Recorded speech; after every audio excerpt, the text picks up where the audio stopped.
Hello there, and welcome to the first episode of Edin Nuir. This is a tabletop making of and possibly inspiration of items and stuff that you can use for like tabletop role playing games, or even like tabletop war games. I suppose that some of this would even translate to.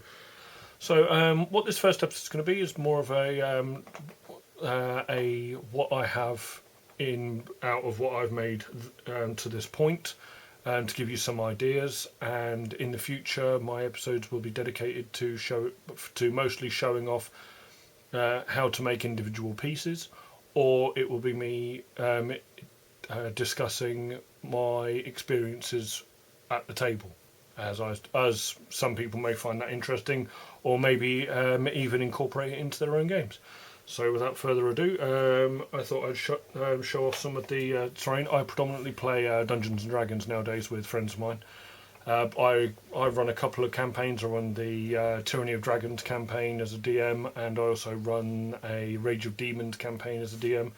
I'm also involved in a homebrew campaign by one of my players. I play with him.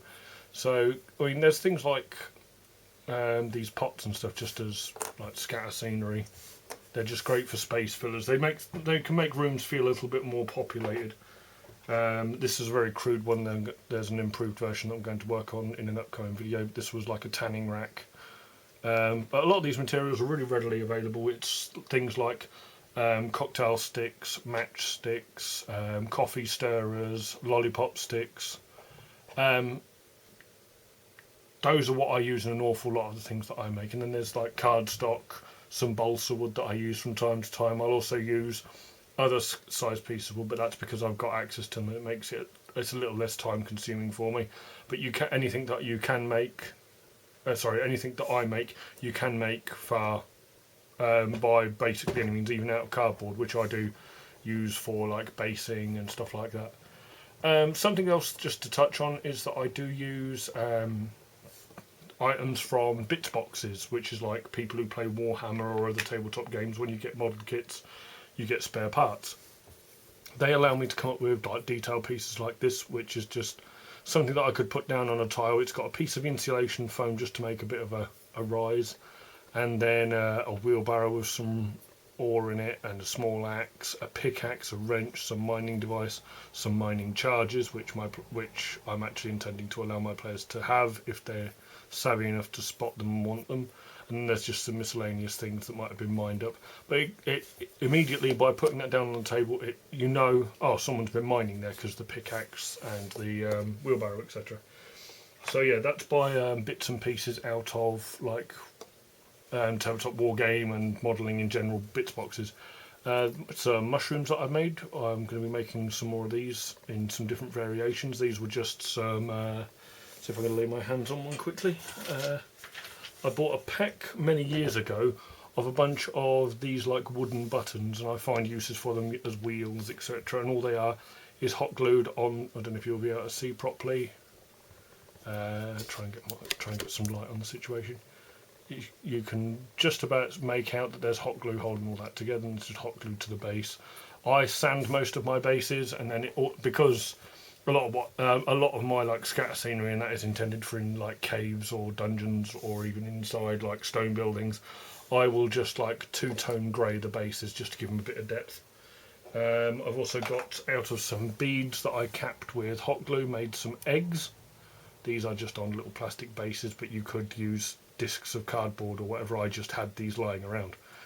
So yeah, these are just some simple little eggs, just paint there to represent black dragon eggs, but to give them a bit of detail, I've just put some randomised red markings on them. Onto the bits and bobs again. So weapon racks that I've knocked up. These were made. The base piece is made from a piece of balsa, just because I had it lying around. You don't have to, it could have been made out of cardboard. Then the uprights and the cross piece are matchsticks, and they're just white glued together. The spears and the swords and shield have all come from Games Workshop kits. You could cut these out yourself out of materials and whittle them to shape, but if you've got access to a bits box, this can save you a lot of time and you can get some cool pieces. I suppose a little bit of death. There's a skeletal horse I got out of a bits box. and I've just wedged a spear into its rib cage to give it a little bit of a story behind the piece. It's then wedged against a piece of insulation foam attached to some cardboard and then dusted like I normally would. There's some graves done in a similar way to DM Scotty from the DM's Craft. He explains how to make these, so I won't be touching on those because you can go and check him out, and I suggest you do. He's the one who's kind of inspired me with a lot of my works. These are interesting. These are some spare parts again, the spinal looking things in the cages. The inside is a bead, and I just thought if I can get these up close enough, you can see there's like an etching on the bead. And I just thought they looked like a cool little arcane device. I've got a pair of those. Trees, I've just got some extremely simple trees. It's a piece of dowling, a piece of wood for the base, some flock that hasn't stuck very well, so you can ignore that. That's my fault. And it's just some lichen loosely hot glued to the top. And I've just made several of those. And then using, you get, in the kits that I buy, you get some like balsa wood rod as well, which is quite a wide diameter. And I've just cut these to look like fallen logs and stuff, and glued lichen just to make a bit of a bush. And I've done several variations of those, nice and simple.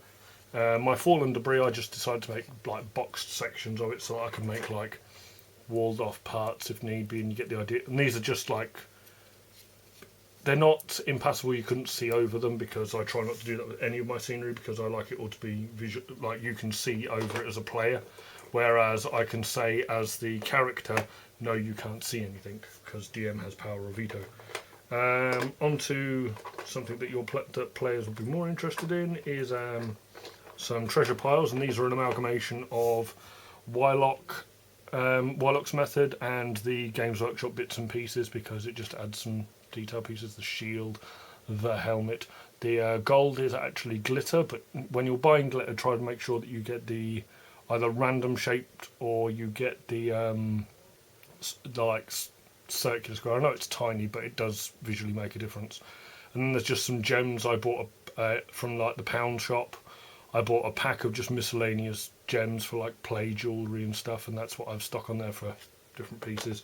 I've got a huge, much bigger treasure pile with like, there's a sword wedged in there, there's some brass chain that, once again, from the cheap shops, you can just get like old jewellery and stuff and pull it together and get parts. So that's that. Okay, something just to touch on actually. The way that I run my games, I use movable wall sections. These are just pieces of stripped wood that I've then just painted a grey and painted a top colour just to give it a hint of a shadow. There's nothing spectacular to them. In all my displays at the moment, I will be showing that off as I'll be showing that as like boundary walls and whatnot for the most part. Some different storage that I've done, like the rod sections for the balsa wood. You get some box sections as well, and I made some crates, and that's just painted two-tone brown to give the idea of like the reinforcing and whatever, and they're just glued together as to take up more space. There's a more atypical like treasure chest, and the lock's just painted on because I didn't take the time to build it up, and I think it looks fine just the way it is. More beads. These make some small barrels, and all I've done is painted the banding onto them. From the underside you can see they were once orange. And once again, they're just making us... A lot of what I make is to populate large areas, because it gives your players the feel that there's more there. Some simpler chests. This was just a balsa wood box section that I just trimmed so that it gives the idea that the top is larger, and then just painted on again. These I tend not to use unless I have to, because my other chests are a bit more prominent. And then I've recently made a way bigger chest, which I have a loot hungry member of my party, and I want him to attempt to like steal this chest in its entirety, because it's got too much stuff in there for his bags to carry and him to try and pull it. And just as a little bit of a niggle at him constantly steal. If they work together, they could easily take the contents of this, but if he wants it all, it's going to hurt him. But also in upcoming thing, I'm also going to work in a mimic, which is going to be portrayed by this until it reveals itself. Right, as time's getting on, I'll try and go a little bit faster. Right, onto doors. Doors are important, doors are good. So, first of all, I made, I'm just trying to get, I've got a bit of a selection of doors I'm just trying to turf them all out so that I can show you. First, I made some simple doors like this. The handle is made from a small styrene tube, and then just painted brass. And all this is lollipop sticks glued together with matchsticks to make up the reinforcing behind it. The two little feet are made from little sections of coffee stirrers, and it's all just been white glued together. It needed a repair, so that's why there's hot glue on there. Right, I made out of cardboard, which I may show in an upcoming video, the Mine of Phandelver stuff. All the stuff in order for the first encounter section of the Lost Mine of Phandelver from the D&D starter set. And this was the sluice gate that I made for it, which was it's just balsa wood box section with a channel dug into either side, matchsticks as a cross brace, and then same way you made your doors, it's lollipop sticks braced with some matchsticks, and then I've just painted it so that it looks like there's a little bit of moss and whatnot, and it just makes it's visually appealing. I like it, but it can also be used as a door, perhaps like a raising door. Right, so recently I've also like a cell door as well, like some barred doors. This was just coffee stirrers and toothpicks, yeah, cocktail sticks, and some rubble that I just added to the edges, which you can see there. The rubble that I use tends to be either cat litter or just rough sand, just like builder's sand, because you get the different sizes in it. Okay, so the most recent ones that I've worked on have been these. I've made a pair of these so that they can butt right next to each other to make double doors if I want them to. They're a lot plainer, but they're a bit sturdier as well because the little feet keep breaking off of the other doors that I made. I just painted a very basic stone detail on the bottom. Same with the large panelled door, which is more for like probably inside buildings, etc. And then I made a cell door, which is once again cocktail. It's the same way as the other cell door, except for replace the coffee stirrers with matchsticks. And it just looks a little bit, I think this looks a little bit better, although for a wider cage I still use this. Right, moving on. Right, so on to some more scatter scenery. Beds. Small offcut of wood, a piece of thin card as a pillow. Well, not thin card, it's actually pretty thick, but it's pretty sturdy.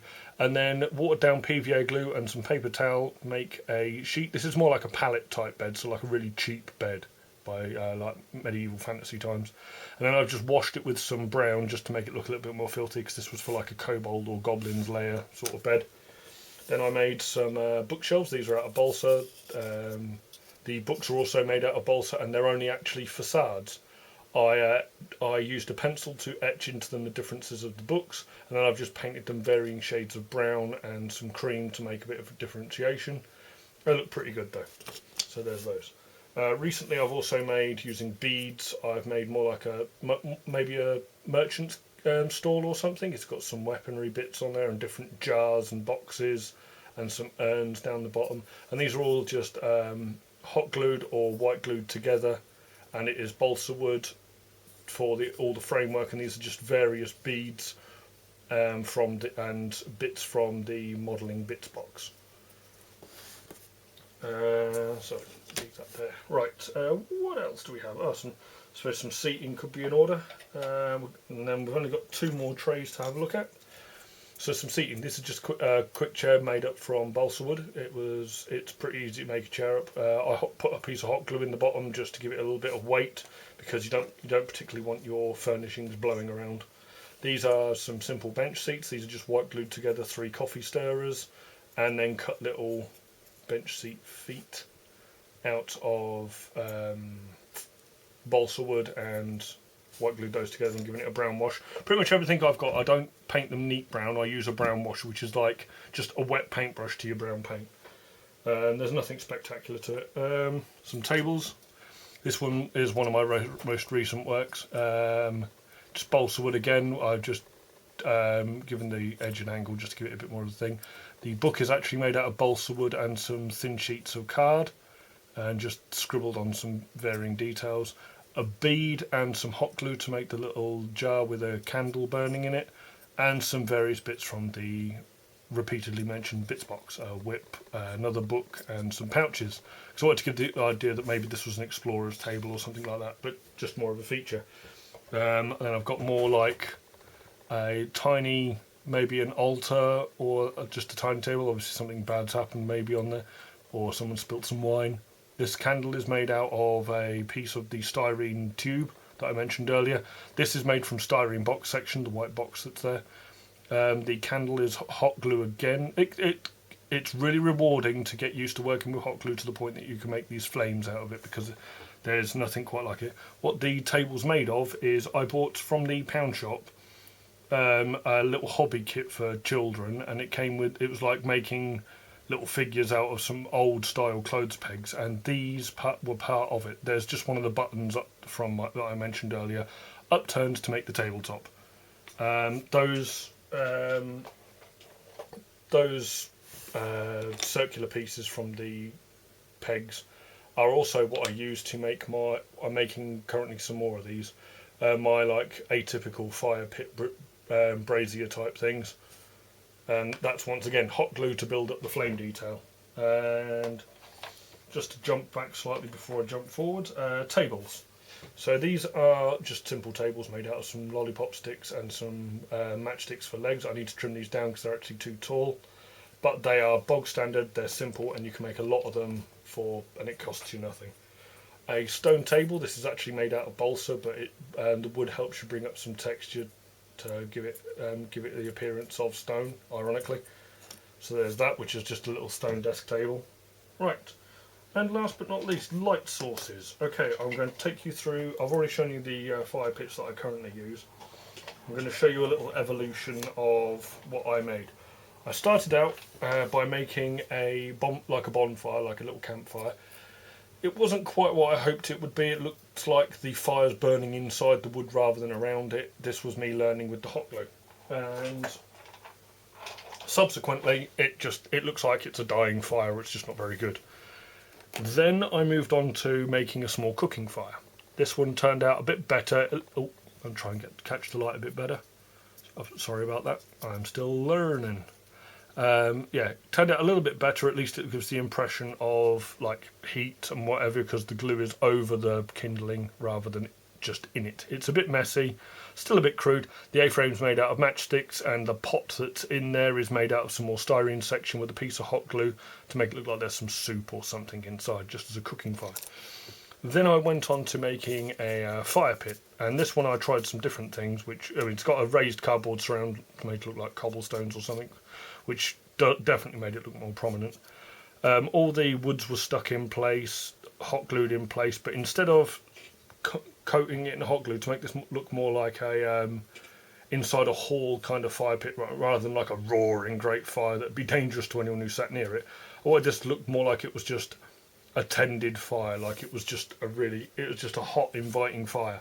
So I used the hot glue, and then I went over all of that with neat wood glue and stuck down sand, and then I've built that up in the coloration of fire, just so that it gives it more of a, see if it'll focus a little bit better. It gives it just a little bit more focus, and maybe the wood that's sticking out the top has just gone out somewhat. So yeah, that was my that's kind of my evolution of making fires. And then I've gone ahead and made some like standing torches, just a bead with a piece of I think that's some bamboo skewers for the torch itself, and then just hot glue built up. And what I tend to do when I'm building with hot glue is I will take, I'm just off camera for a second, I will put the hot glue onto the end and and just keep manipulating it so it doesn't go down the side. You want to keep manipulating it. I usually rotate it just so that it kind of keeps around the head of a torch. And then once it starts setting, I will put the cocktail stick into it, and I will try and tease it out. And if it looks like it's falling, tease it. And then I will hang it upside down. Yes, you'll get wisps, as referred to by several other people. But you can just trim those off with scissors when you're done. They look pretty good, and they suit any environment. And then I've, once again from the bits box, this is just like a mining lantern that I've just hung off of a piece of chain onto a stand.